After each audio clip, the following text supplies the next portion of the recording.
NEET പരീക്ഷയുടെ ചോദ്യ paper ചോർത്താനുള്ള പാങ്ങ് നിന്റെ അപ്പനുണ്ടോ? എന്താ ഒന്നും മിണ്ടാത്തെ? ഇല്ല. നിനക്ക് നീറ്റ് ക്രാക്ക് ചെയ്യാൻ പറ്റിയോ?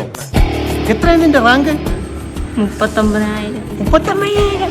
എന്നെ എങ്ങനെ കളിയാക്കിയൊന്നും വേണ്ട. അപ്പയ്ക്ക് എത്ര ആയിരുന്നു റാങ്ക്? പറ.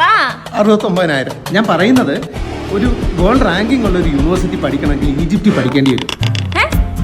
ഈജിപ്റ്റ് അടിക്കും ഞാൻ. ഈജിപ്തിൽ പോയി കഴിഞ്ഞാൽ നമ്മുടെ അലീക്കയുടെ കൺസൾട്ടൻസി ഉണ്ട്. അലീക്കയുടെ കൺസൾട്ടൻസിക്ക് പേരില്ലേ? പേരുണ്ട്, ഫറോസ് എജു കൺസൾട്ടൻസി. ധാരാളം മെഡിക്കൽ വിദ്യാർത്ഥികളെ ഈജിപ്തിലേക്ക് എത്തിച്ച പ്രസ്ഥാനമാണ് ഫറോസ് എജു കൺസൾട്ടൻസി. വേൾഡ് റാങ്കിൽ ആദ്യ 300-ൽ വരുന്ന യൂണിവേഴ്സിറ്റികളാണ് ഈജിപ്തിലുള്ളത്. പൂർണ്ണമായും ഇംഗ്ലീഷിലുള്ള ക്ലാസുകൾ. ഈജിപ്തിൽ പഠിച്ചിറങ്ങുന്ന ഡോക്ടർമാർക്ക് മിഡിൽ ഈസ്റ്റിൽ കിട്ടുന്ന ഡിമാൻഡ്. 20 വർഷത്തിലേറെയായി ഈജിപ്തിലുള്ള ശ്രീ അലി NK യുടെ നേതൃത്വത്തിലാണ് ഫറോസ് എജു കൺസൾട്ടൻസി പ്രവർത്തിക്കുന്നത്.